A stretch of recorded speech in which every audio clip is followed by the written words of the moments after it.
Après une traversée splendide du golfe du Maine, on met pied à terre aux États-Unis, à Provincetown. C'est une grande étape pour nous de quitter notre pays et de laisser l'automne derrière. C'est à la fois une fin et un commencement. On amorce la descente de la côte est américaine pour les longs milles nautiques qui nous séparent toujours des Bahamas. Située à l'extrémité de la péninsule de Cape Cod, Provincetown est une petite ville charmante, connue pour sa diversité et ses plages magnifiques. C'est avec beaucoup de plaisir qu'on retrouve ces belles maisons, ces rues animées et l'ambiance particulière de la ville.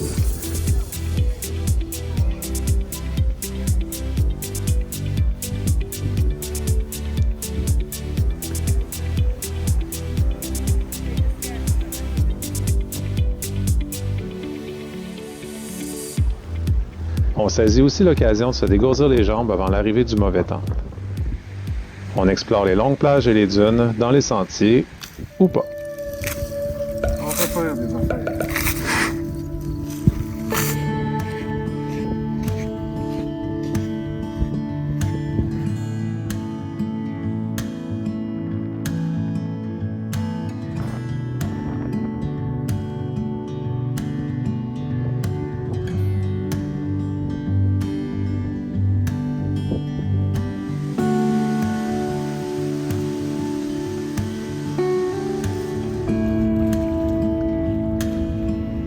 On profite du fait qu'on est à Provincetown pour se ravitailler un petit peu. On était dû pour une épicerie en frais. Il faisait brumeux ce matin. On a profité pour faire ça. Puis il reste à embarquer ça dans le dinghy, ramener ça au bateau, défaire l'épicerie au bateau, ramener le recyclage, le carton, les poubelles en revenant. On a pris quelques jours de repos pour visiter le coin qu'on connaît bien puis que ça fait toujours du bien de revoir. Et un gros système météo s'en venait tranquillement sur nous. Une bonne dépression qui est installée et qui va probablement rester là quelques jours. David est en train de jouer à l'ordi pendant que moi je bricole un peu sur l'ordi de mon côté. À l'extérieur, ben c'est pas très beau.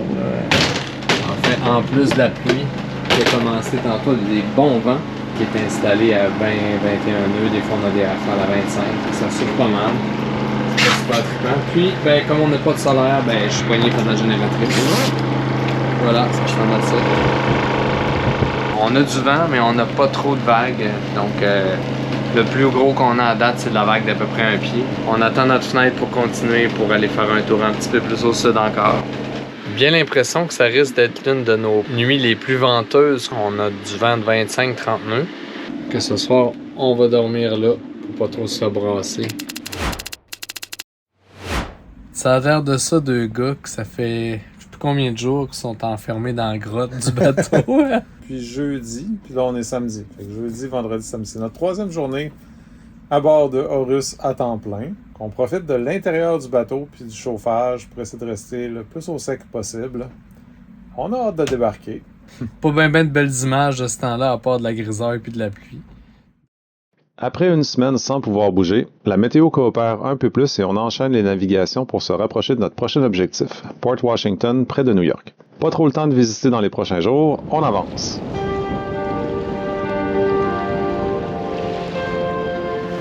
Ce matin, on est parti aux alentours de 10 heures de Provincetown pour se diriger dans le canal de Cape Cod pour traverser vers Onset. En partant, on avait un très beau vent, un peu de vagues, mais évidemment, plus on avance, c'est un plus grand fetch, puis la vague se forme. Comment ça va? Ben là, ça va mieux. Tantôt, j'avais mal au cœur. J'ai pris une rencontre de travail. J'avais une super idée de fixer des écrans pendant un bout de temps quand il y a de la vague comme ça.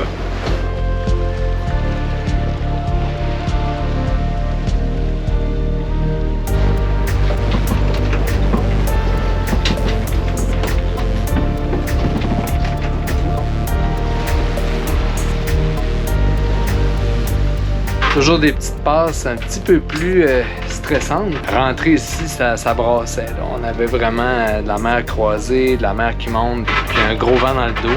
Un bateau de pêcheurs qui s'est invité en même temps sur notre chemin, puis en plus de ça, un paquet de bouées dans le milieu du canal, lequel je comprends pas pourquoi ils sont là. On traverse ça, c'est 7000 nautiques. L'autre côté, on devrait être en 17, puis trouver notre prochain mouillage pour la nuit.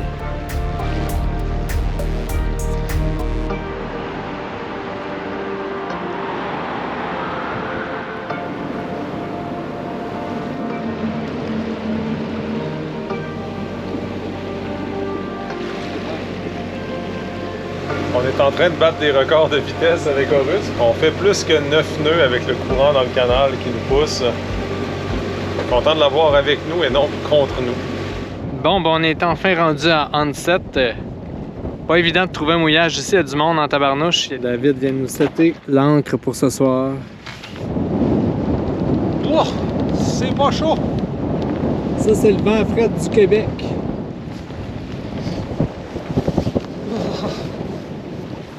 Un autre départ au lever du soleil ce matin à partir de Onset. On va faire une plus longue navigation aujourd'hui. On s'enligne pour un 8h30, 9h de navigation jusqu'à Newport. On essaie de profiter des fenêtres de vent, pas trop de vagues qu'on peut avoir. On se suit aussi, on est retombé sur un bateau qu'on avait croisé à Louse Harbour en Nouvelle-Écosse, puis un autre qu'on avait vu dans le coin d'Halifax. C'est le fun aussi de voir qu'il y a d'autres bateaux qui font le même chemin que nous, la même route, à peu près dans les mêmes temps. On se demande toujours, on est-tu correct, on est-tu trop tôt, trop tard? À date, ça se passe bien en général dans le voyage.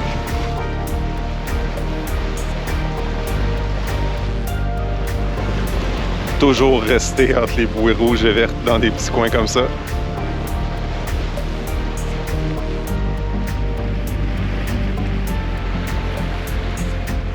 Super beau matin. On est parti sur l'autoroute à 7,5-8 nœuds. J'espère qu'on va avoir du vent. Ça ne tente pas vraiment de faire du moteur, mais bon, on va vivre avec la météo qu'on a. Et ça semble vouloir se lever.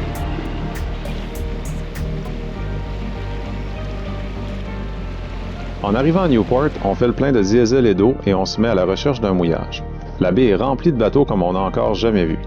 On finit par trouver un petit espace entre plusieurs voiliers. C'est serré, mais ça va le faire pour la nuit. Ça nous laisse juste le temps pour faire quelques commissions et prendre un bon repas santé avant de reprendre la mer le lendemain matin.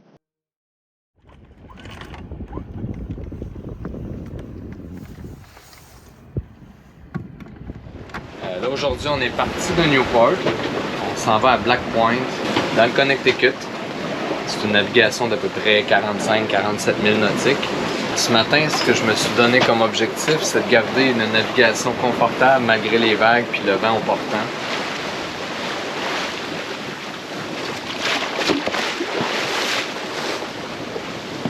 On a encore beaucoup de vent de dos. Hier, j'ai fait l'erreur de ne pas me tangonner puis de le barrer. Fait qu'aujourd'hui, avec la vague qu'on a, j'ai la vague de 1,5-2 mètres là, quand même. Il faut mettre le tangon. Donc le tangon qui est ici, au bout là, permet de garder le genou à sa place pendant qu'on navigue au vent de dos au lieu qu'il faceille puis qu'il fasse des ballons puis qu'il se dévende. On prend vraiment le temps de mettre en haut bas quelque chose pour bien stabiliser le tangon avec la drisse là, qui monte jusqu'en haut du mât ici. Pareillement pour la grand voile, je me fais une retenue de bombe. C'est pas la retenue du siècle, mais c'est quand même une petite sécurité pour éviter toute forme d'empannage involontaire.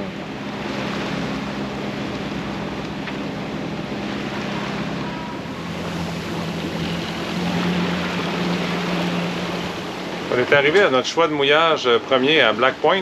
On est allé se promener, faire l'exploration un peu. Il y avait vraiment beaucoup trop de houle qui rentrait dans le mouillage. Ça n'avait pas l'air d'être confortable. On voyait des bateaux qui étaient au mooring et qui roulaient beaucoup. Donc, on continue un peu plus loin. On va essayer de se trouver un endroit dans la Connecticut River. Apparemment, il y a des moorings gratuits qu'on peut prendre pour quelques jours. Sinon, on va essayer de trouver un endroit pour mettre l'ancre. On continue ce matin. Notre avancée vers New York. David est en train de monter la voile au mooring. Prends de l'avance. On a mouillé hier finalement dans Connecticut River sur un mooring. Il est supposé en avoir pour les visiteurs gratis, mais on les a jamais trouvés. Je sais pas si David va réussir à enlever le son du squeaky sur cette vidéo-là, mais bon. Je sais pas si je vais aussi régler son problème à un moment donné. Il m'énerve, mais qu'est-ce que tu veux? On se met des écouteurs.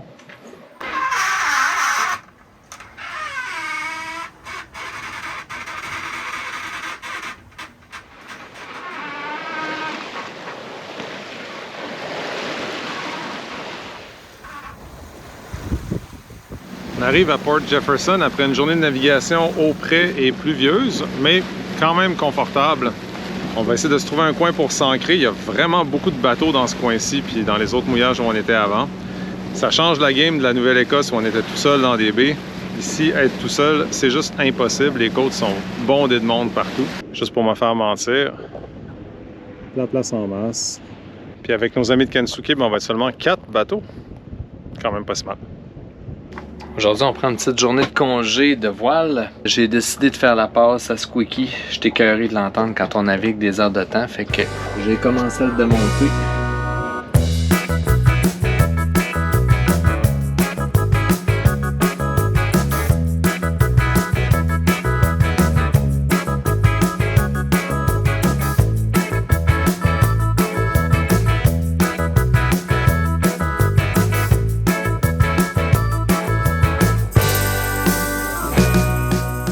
Je me suis rendu compte que plastique sur plastique ici, ça faisait pas mal quick-oui.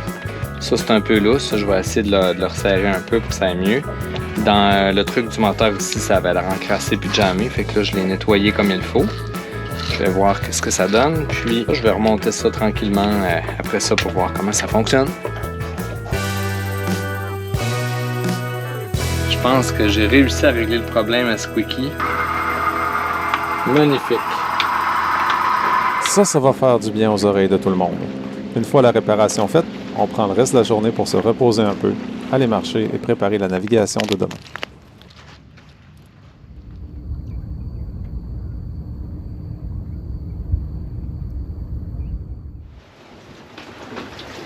Bon petit matin. On est levé à 4h15 ce matin pour prendre le courant de marée. Plus on avance dans le Long Island Sound, plus le bras de mer se rétrécit, donc plus les courants de marée sont importants. Il faut s'assurer d'avoir le courant de notre bord quand on avance vers notre destination aujourd'hui à Port Washington. On voulait partir vers 5h. Il y avait de la vague un peu en sortant de l'inlet. Ça réveille, on va dire ça de même. Une fois plus réveillé, puis une fois le génois sorti, les voiles installées, ça avance bien. L'heure prévue d'arrivée est 10h15 parce qu'on avance à 6,5 cette nœuds. Ça va super bien quand on a les éléments de notre bord. Ben écoute, on n'a plus de Squeaky à bord. On va y trouver un autre nom. Il est silencieux. Ça n'a aucun bon sens. Mon bonheur de la journée, en plus de la vitesse qu'on va. C'est merveilleux, toi.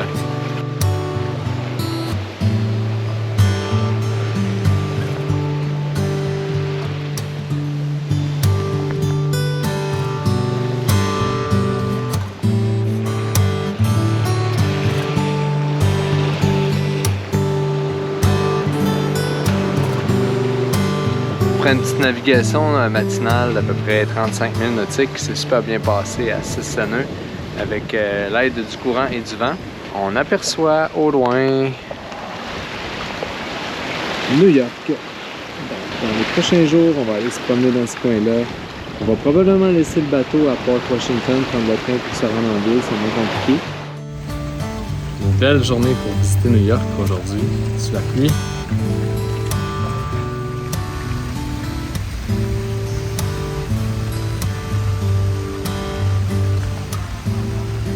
La météo prévoyait quelques averses en avant-midi. Finalement, il y a plu toute la journée. Même si c'était pas l'idéal pour visiter, c'était quand même fou de marcher à New York en étant arrivé en voilier.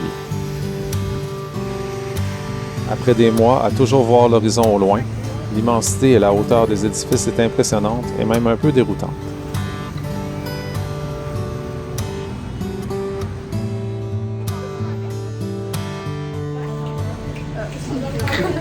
Revenu bien trempé au voilier, on réalise qu'on a vraiment bien fait d'aller visiter aujourd'hui. La météo a encore changé et on doit partir dès demain matin. On traversera New York en voilier cette fois, avant de prendre la mer pour une navigation de nuit jusqu'à Cape May. Merci de nous suivre. Si vous voulez embarquer avec nous dans l'aventure, abonnez-vous avec le beau gros piton à droite et laissez un commentaire si ça vous dit. À bientôt!